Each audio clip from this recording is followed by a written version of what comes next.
Kum Lena Ablat Gemara. Tuesday Daf is Daf Hey. We are in the middle of learning. In fact, our Mishnah says there are four of us Nazikin, and then Rabbi Aisha said there were 13, and Rabbi Aisha is more specific than our Mishnah. And we tried to explain that that why we incorporate more things. I guess basically we added a whole bunch of Nazikin that is done by an Adam, by a person, and then we have Rab Chia, who has a total of 24. And we're trying to work our way through why Rab Chia counts 24 and Rab Aisha only counts, far less than that. And so we're going through the distinctions of whether it's Mammon or Knossos. And now we're up to the Gemara Hey Yom Aleph in the middle of the page. And we're explaining why Rab Aisha doesn't count certain things that Rab Chia does. So we're up to here, Ametame. We're up to about 15 lines from the top of the page. Included in the things that Rab Chia counted was, up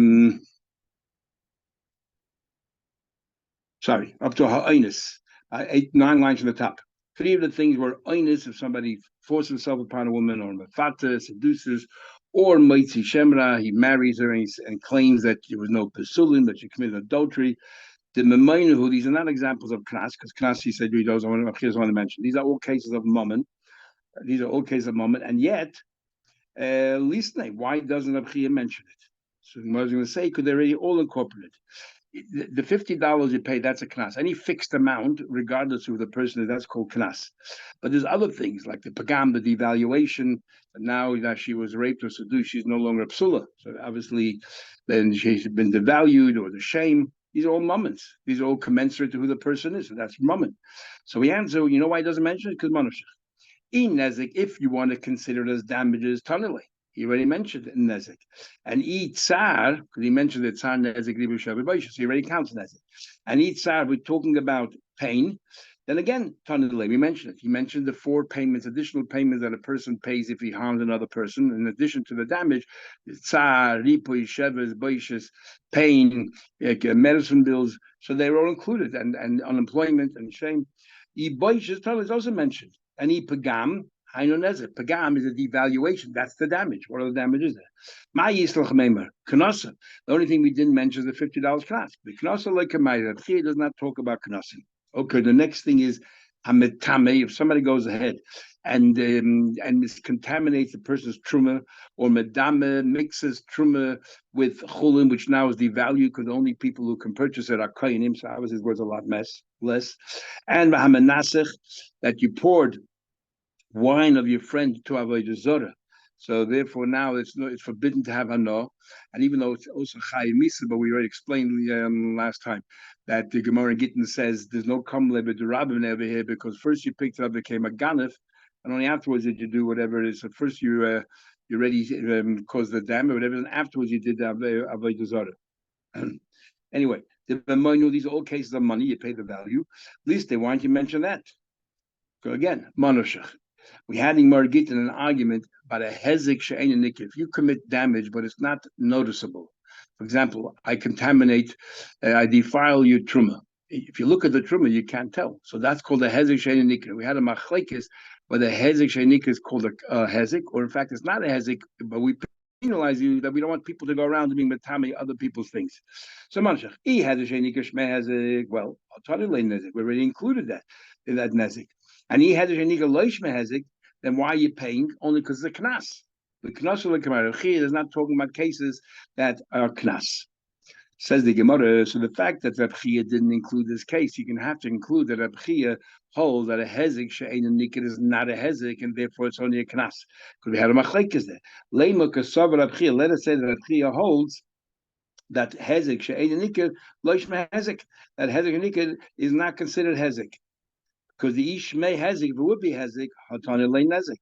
It's Abchi himself. He includes hezek she'ein nikah as a separate item. Now, if it's a hezek, then he already included nezek tashev. Why is he counted again? Must be he holds it's ein a hezek and it's merely a knas.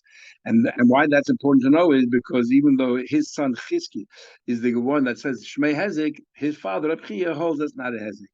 Abchi had sons Chizki and Yehuda, so therefore that's what we want to know. So Tana, the Gemara says no, right? Tana has Zeka the Minkra, but Tana has Zeka the Minkra. Perhaps that no, he holds that it is a hezek, but because there are two kinds of hezek, one which is obvious, one which isn't, he counts them as two categories, but doesn't necessarily mean that he holds the knas.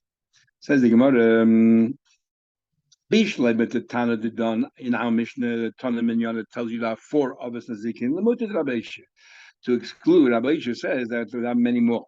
Okay, and because he says that 13. Rabbi Isha Tana Minyan Rabbi Isha says that 13. Lemut Rabbi Chiyu says that 24. And Minyan Rabbi Chiyu Lemut Mai. Why does Rabbi Chiyu tell you 24? We can see what he says and count it. It's 24. Why does he have to tell us 24? What's he trying to gate? Lemute, because there are other possibilities that Rabbi does not want to include. So he tells you only 24 and not more. What are these other ones? Lemute to Mai, somebody who's an informer. He informs the government about a yid who has, let's say, money stashed away somewhere, and he gives over that money. He tells the guy where they come to find it. That's called a Maisa, which is a sin. Or umefagel or a mefagel. And he doesn't count this. What's a mefagel? So generally speaking, we learn as Vachim and another one. Mefagel pigel is when you have in mind either the wrong time or the wrong date. If you have in mind the wrong time, it's a carbon that can only be eaten for day and night, and you have in mind to eat it for 2 days and night. That carbon is pigel, and you actually get cutters. And then you have pigel is the wrong place. Most of it's a carbon that's meant to be eaten only in the base of Mikdash. You had in mind to eat entire Yerushalayim. That's pigel, the wrong mark, the wrong place. And that's what normally we teach pigel. Rashi says here, interesting, Rashi says that the pigel was a kohen who shechted the carbon of the Yisrael. First of all, shechting, why talk about a kohen could be Yisrael as well as shechts? But generally speaking, if a Yisrael shechted, it would be his own carbon, it wouldn't be someone else's.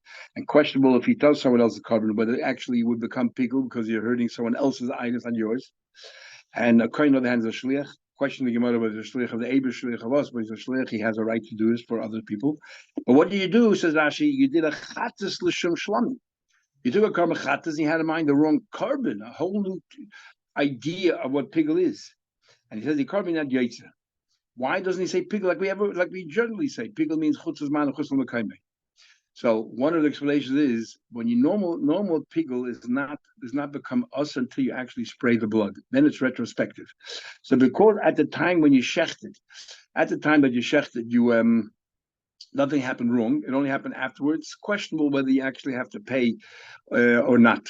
Masha'inken, if you had in mind a karma chatzas and you shechted l'shem shlamim, the psul happened right then and there. So therefore, your mamish mazik.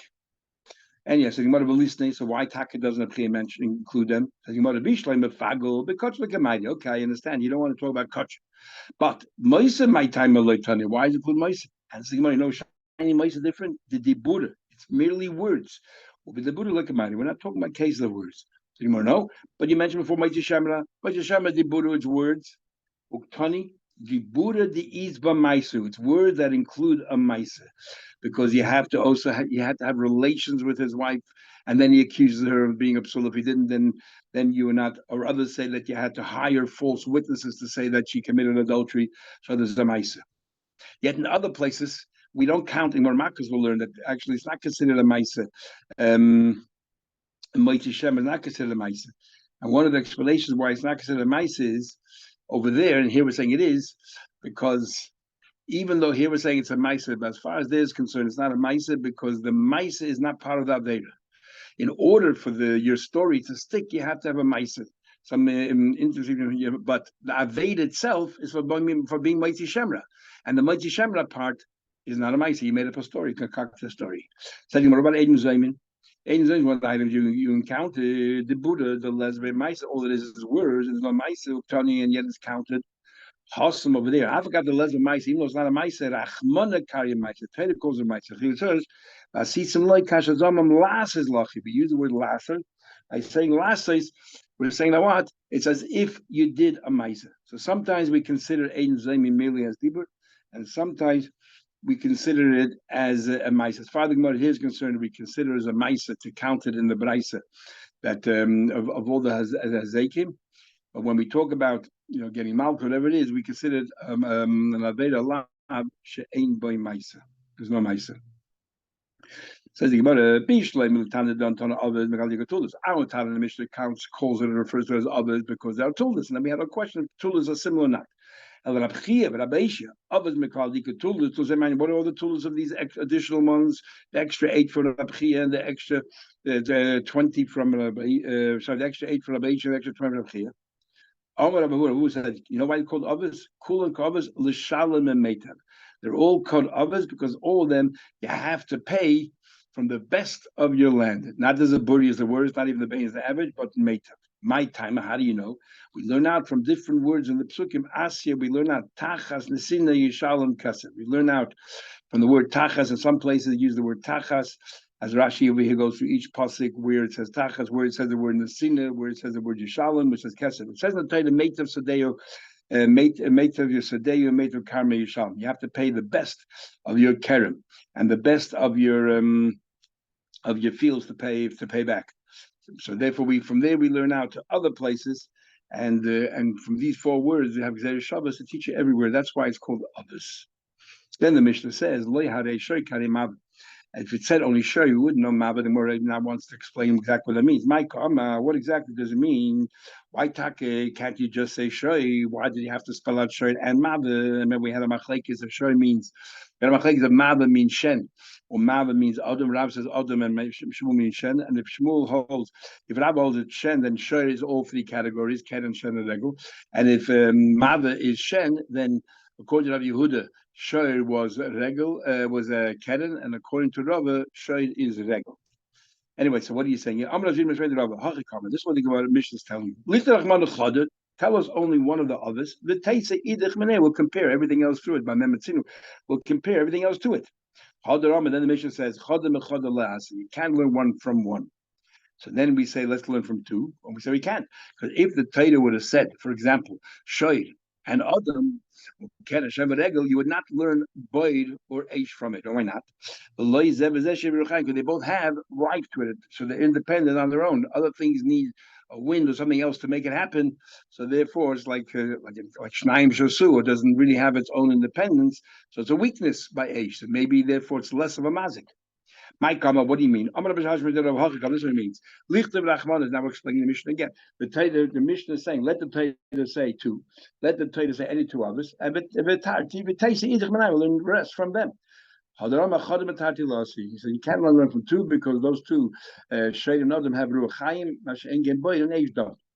Omar Rava says Rava the Kulu, but all the cases Kishadis Boy Menai Taka there were only 2 written in the Torah, but one of them was Boyd and Asya Kulu Bamehatzad. We would learn them all by comparison.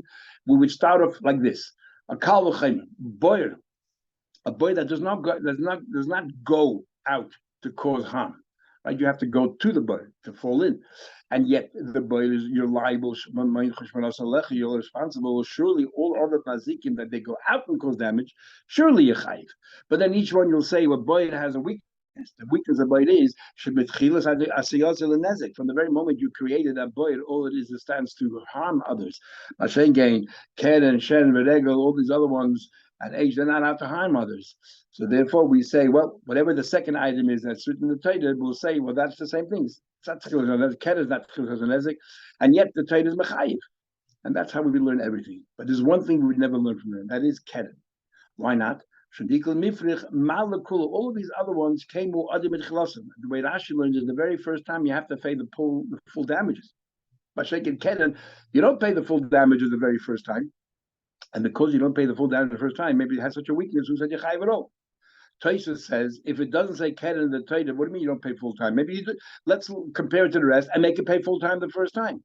So what Tosfos says is that's not talking about the price you pay. It means because it's so rare that an animal suddenly should go, if you get into this frenzy and start goring, that we would think that you're not chayiv at all. It's not something that you can anticipate, almost like an oinus.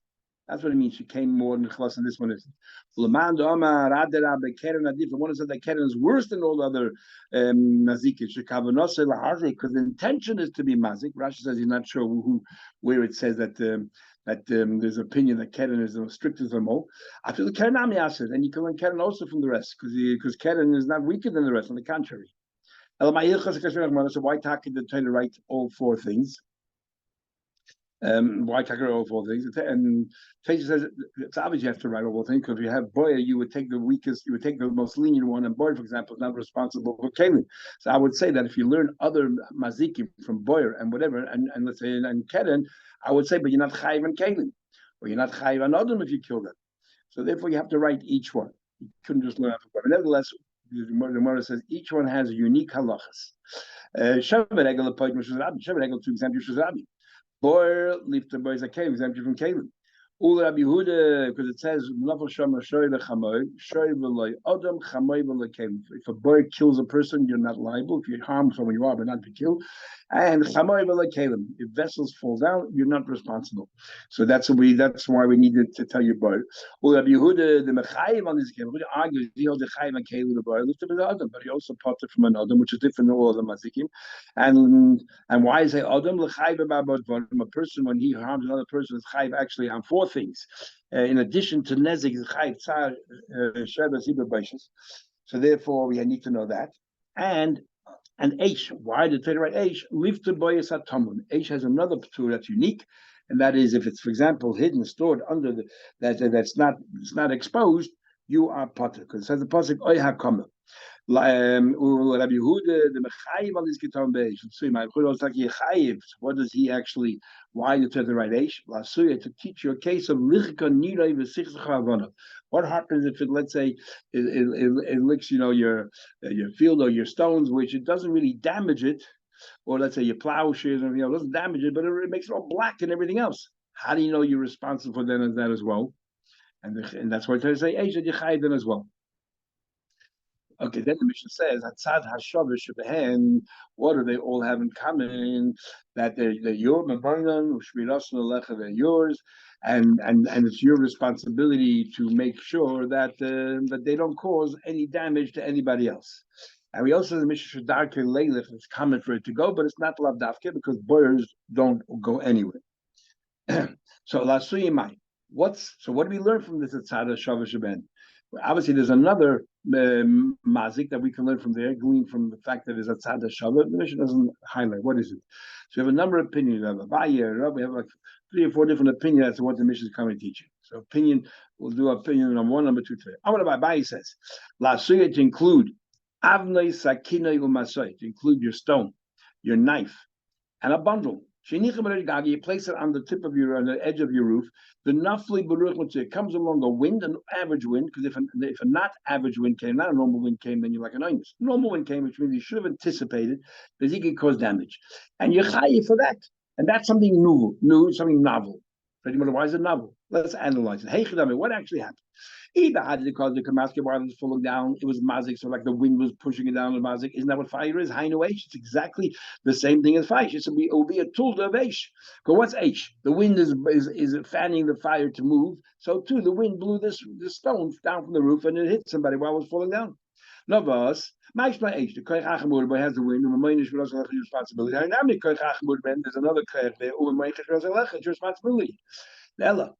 Boss of the Reich must be after it fell to the ground. No, isn't that boiled? So again, if you made it hefker ownerless, which would be learned before, according to everybody, Rav and Shmuel, everyone agreed that's boiled. What's going to make a hole in the ground? You put a little hurdle there that people can stumble over and hurt themselves. You are the chayiv als boiled. So it's a tool of boiled. What do you need the Mishnah to teach you something new? Ben Rav Ben Shmuel hayin boiled. It's exactly boiled. Ma'ishna boiled. What's boiled? She can't chilas asiyaz in there. The moment it was placed there, a hole was made in the ground. It was already. It was inevitable that somebody's going to get hurt. It's your money and your responsibility. The moment it fell down on the ground, from that moment and onwards, it posed a problem to people. The stomach must be talking about the loy afker. He didn't make it hefker. We had a machlekes Rav Shmuel. If you make a stumbling thing, but it's not hefker. According to Rav, you learn that from Shoyd. According to Shmuel, that's also considered boy. But Taish already said before, according to Rav, if you learn from Shoyd, it cannot be Shoyd alone, because why not? Because Shoyd has a Ruach Chaim, and boy doesn't. So you learn it from a combination of Shoyd and boy. Okay, so according to Rav, a Mishnah therefore is actually coming to include that. Hatzada Shava Sheben, from 2 things together, that it's your responsibility, so that comes to teach you if it fell on the ground and it's yours. But according to Shmuel, it's strictly boy. So what's the tzad shava that you take two malachas, tzad a few malachas together? The tzad shava is that the dark hazik and. So what are you learning from that? According to Shmuel, if it fell on the ground, the Amos Masai, that is boy. The Shmuel Damakul Boy Manu Haina Boy, that's boy. Says Marlaim after he made hefker.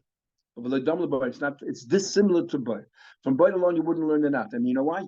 Mal boy shekate ain't koich achmer. The boy is strictly just a boy, and you fall in and you hurt yourself. There's nothing else to help it. Taima bahani. But in the case of the rock, shekoich achar me'ura behen, that another koich was mixed into it as well, in order to create it. And because it was created by another koich, therefore we would have thought that's not boy chayiv. And that's why, but why? Eish techiach. So, but then we say, then we look at Eish. Eish is not totally you. The wind helps out. I malish kedakelech lahazik. The Eish, the fire went out and caused damage. Boy techiach. Boy didn't go out, stays in one place. It's stationary yet yechayiv. The chazar adin, and that's how we say mahatzad. We take a few malachas together and we come up with the idea that the rock fell down. Not you put it down there. The wind put it there, and it fell down yechayiv between boy and Eish. That's a bite. Rava says, what comes to teach you? You put something on the ground and people are walking and they keep on shoving it around and then somebody gets hurt. And the chiddush is that the original person who put it there is responsible. Hey, what are we talking about? You made it hefker again. That's boy. You don't need a matzad. You don't need a few malachas together to teach you that. That's a case of boy. What's boy? Chatchila is there made as a stumbling block. You're responsible. When you put it down the ground, you're responsible. So what? So that's boy. What do I need a mahatzad? You didn't make it hefker. So according to the Bava, the mahatzad is you have to learn between shoy and boy, like we mentioned before from Taisis. Abu Shmuel, he says it's still boy, even if he didn't make it hefker. Hainu boy. So he answered, he didn't make it hefker. Still not like boy. Why? You were in total control. You made it happen. You created that pit. It wasn't you. Somebody came and pushed it, shoved it down the street. So therefore, we would have thought in this case, you're not chayiv. Shoy will prove it because it moves around. But a shoy, that's what it does. It's dark and this it doesn't move on its own. He's boy techiach. Boy is also stationary yet responsible. And therefore, you are responsible. And the chiddush is that even though you didn't push it from point A to point B, other people just walking normally and pushed it. As Taisa explains, if they deliberately kicked it, then they take over responsibility. But if people just walking the way they normally walk and they don't look down the ground and there's something there, then it's the original person responsible who put it down there in the first place. Rav Ada, but Avama will do one more. Rav Ada, but Abba says, Lasuya comes to teach you. Tanya, we learned. Call Elu Shamru. We say in those days they didn't have sewerage systems, so they used to have these like what do they call them? They used to have these, let's say, big vats. They used to keep all the sewage, and they used to release it from time to time. So call Elu Shamru. All those that were said that Pais can be by saying. We'll learn later on that you allow to open up these traps. The Gorfim are saying allow to clean out their caves. In the summertime, English is to put it out in the street because the streets are nice and clean and you're going to make it filthy. But it's rain and muddy anyway, yes, them should have permission. However, even though you have permission to put all your waste into the street, but if you cause damage to anyone, then it's your responsibility. Now, and that's what the Mishnah is going to teach you. Again, while he's coming out of the pipes, he causes damage. It's just like Eish.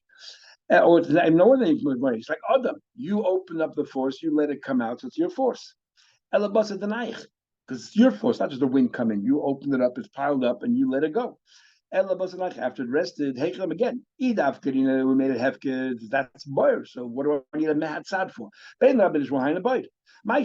What's boyer? It's chilas asiyosel nezik from the very outset. It's already ready to cause damage. Or responsibility. Haninami here too. Chilas asiyosel nezik. The beginning is from the beginning. When you open it up, as soon as it hits the street, it's ready to harm people. Responsibility. Narva, so life. You didn't make it hefker. So according to Rav, there's a mahatzad, show the boy. But according to Shmuel, you make it hefker, that's boy anyway. So where's the mahatzad? What I need it for? So Gemara said, this is unique. Why is the case of your surah unique? You made it hefker. You know why? You had no permission to dig that hole, so therefore you're responsible. But here you're allowed to open it up during the winter. I would have thought you're not responsible. So therefore I would throw your potter. So then comes along, show you chiach. A shirt is the best proof. You're allowed to take your shirt out in the street. You're totally you're permitted to do that, and yet you are liable. It's the same. So therefore, what do we see from here? That's why you need shay'ai, but you can learn from shay'ai on its own. Shay'ai went out and caused damage. Here, the person came to it and caused damage. So but also stationary, people come to and damage. Chazladin goes back and forth. So between boyd and shay'ai, we learn out this case. We'll stop over here. Have a good day.